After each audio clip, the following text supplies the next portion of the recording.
Portugal have done it. They've won the Nations League on penalties after a 2-2 draw after extra time. Nuno Mendes and Cristiano Ronaldo on the score sheet. Zubimendi and Oyarzabal for the Spanish team. The Super Spain team led by De La Fuente doesn't know about losing much. He does now. And I must say, Cristiano Ronaldo just proving me wrong all the time of late. I want to talk about that a little bit as well. I feel like he deserves it. And Nuno Mendes, player of the match. What an incredible performance from the Portuguese left back, who's having a lovely time.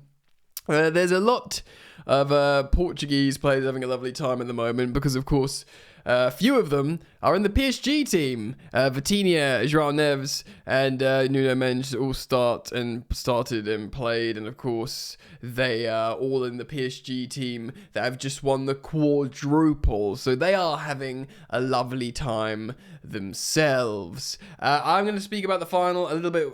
Worth mentioning as well, there was a third place playoff game between Germany and France. France sorted their stuff out, as it were, and they won 2-0, I believe. Mike Mignon, certainly on SofaScore, winning player of the match. Looked like he had an amazing game. Me as a Chelsea fan, pleased to see that after he 8-5 to this Spanish team, because it does look like he's off to Chelsea. We are going to speak about the final, get into it a little bit. Of course, the Cristiano Ronaldo debate. Should he still be in the team? Does the 40-year-old make them as dynamic and as good as they should be?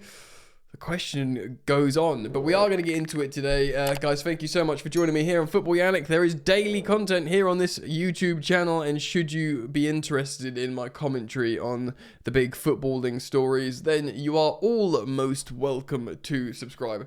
Now, let's get into it. Of course, Spain are a very good team. Nations League finalists, and of course current reigning European champions. I should know, it was at the expense of my mob England. A very, very strong team. Unai Simon in goal with the youngster Dean Howson off to Real Madrid, partnered by Nuno Mendes. And then Marc Cucurella, who of course has been excellent since last summer. He's excellent since winning the Euros with Spain. And of course he's gone from strength to strength at Chelsea. Probably the strongest performer on the day in the back line, certainly looking at the stats here. On SofaScore, Migueza at right back. Very strong midfield of Ruiz, another quadruple winner, with Zubimendi and Pedri. I mean, that is a really good midfield, you'd have to say. Pedri's, of course, had an incredible season for Barcelona, as has Lamine Yamal, starting at right wing. His bestie Nico Williams on the left wing, and Oyarzabal down the middle, who's the least sexy name out of that attacking trio, you'd have to say. But really, really good. He's got such a great relationship with those Spanish forwards. They sort of, there's a lot of substitutes of extra time, and high-performing ones for Spain as well. Of course, Arsenal's Mikel Merino came on into the midfield. Isco came on, who's had an excellent season for Betis. And he's obviously just been reintroduced back into the Spanish national team. Baena came on, Pedro Porro of Tottenham, Yeremy Pino, and Alvaro Morata, who was chosen ahead of, other players like, Samuel Moradion came on in the semi, and he's a striker. He was chosen over Alvaro Morata, but it was Alvaro Morata that came on for this final. And of course, he missed the decisive penalty, or, didn't convert the decisive penalty, which was a poor penalty that saw Diogo Costa save it. So the Portuguese team, the aforementioned Diogo Costa in goal. João Neves at right back, but he's sort of been playing before a little bit as this inverted role. It's not a great look for him because he's an amazing player for PSG. He was the lowest rated player on the pitch here on the SofaScore that I'm referencing. Ruben Dias, partnered by Gonçalo Inácio, if I'm pronouncing that right. And Nuno Mendes, more on him in just a moment. Bruno Fernandes, Bernardo Silva, Vitinha. Just on Bernardo Silva, man. He is just not the player he was, is he? 2 years ago, he was this amazing. 3 years ago, maybe he peaked, but 2 years ago, amazing player. Like, to the point, I know he was winning loads of Man City, but to the point I think he was still underrated. But he's only 30, but I feel like he's got the Raheem Sterlings. Do you know what I mean? Like, he's just suddenly cooked, like suddenly out of nowhere, completely cooked. Like, being really successful, really productive, to just done. Pedro Neto got an assist. Francisco Conceição on the right wing.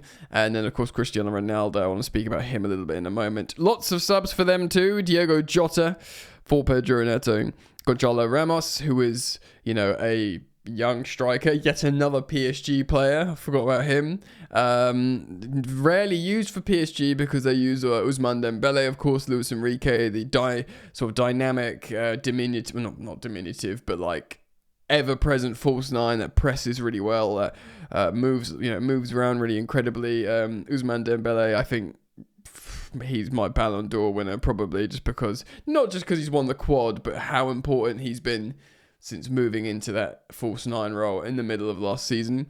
He's a great player, but like without him, he's just been the most important player in a quadruple winning season. Of course, Rafa Leão, massive, big, strong Milan winger who I think looks like he's built for the Premier League in terms of strength and speed, even if his, execution every now and again lets him down. And maybe that's why his numbers are never insane. Chelsea player Renato Vega, who we look to probably double, triple our money on him, certainly. He'll definitely go. Ruben Neves. And Nelson Semedo, who was actually a right back, who came on the 46th minute for Neves, who had a bad game, basically. I do want to spend some time speaking about Nuno Mendes, or Mensch, and then Cristiano. Amazing game from Nuno. What a goal. What a finish. He loves a goal, of course. He had an incredible game. Really, just locked down Lamine Yamal as well. He won 70% of his ground duels. 70%. Incredible, really. He still made key passes, created a big chance, but it's that goal as well. He was a player of the match here on SofaScore. An incredible performance, an incredible young player, superb. And yeah, I want to speak about Cristiano Ronaldo because in the culture wars, even though I'm a 36-year-old man, I'm not a 14-year-old troll who, has a preference out of the two GOATs and therefore I have to put the other one down. I as a football fan, I prefer Lionel Messi. It's a stylistic thing. I like players like Messi and Hazard, like these little diminutive dribblers that can create, that can basically in central areas just dribble for loads of people and play make, and that's for me is the most sort of is what I think is the best demonstration of footballing artistry, as wanky as that sounds.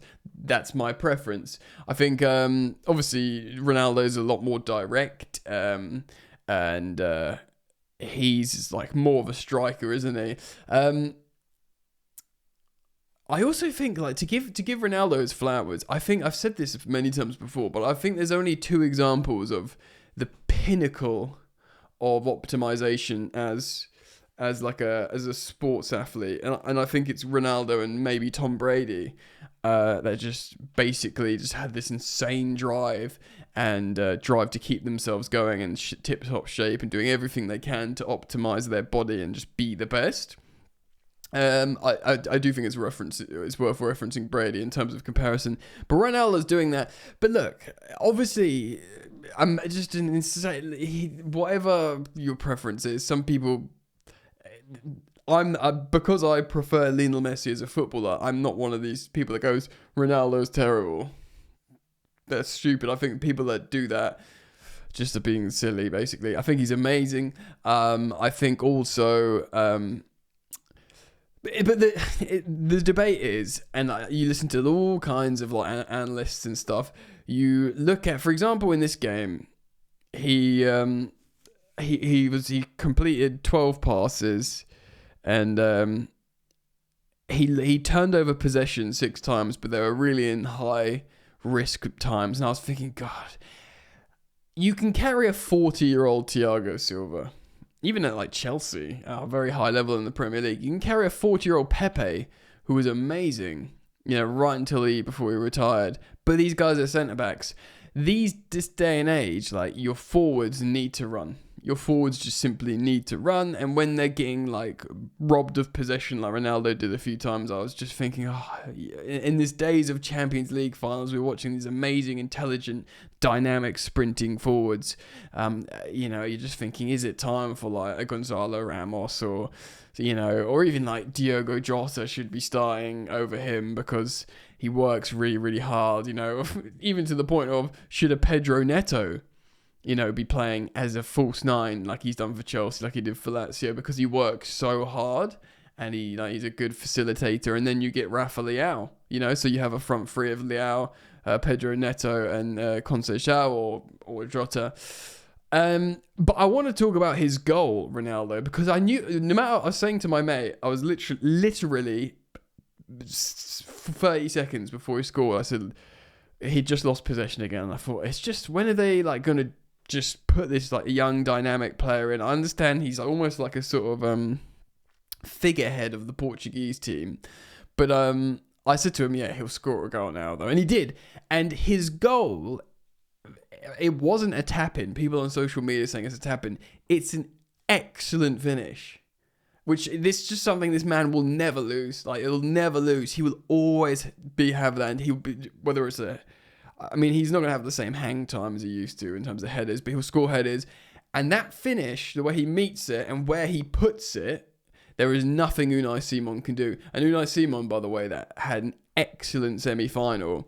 And actually, I know Spain, Spain conceded 4 goals, but really, out of the 2 goalkeepers of him and Maignan, Simon was much busier, despite Maignan conceding an extra goal. And yeah, it just shows you again in that moment, and it's not just the goal because it was an equaliser.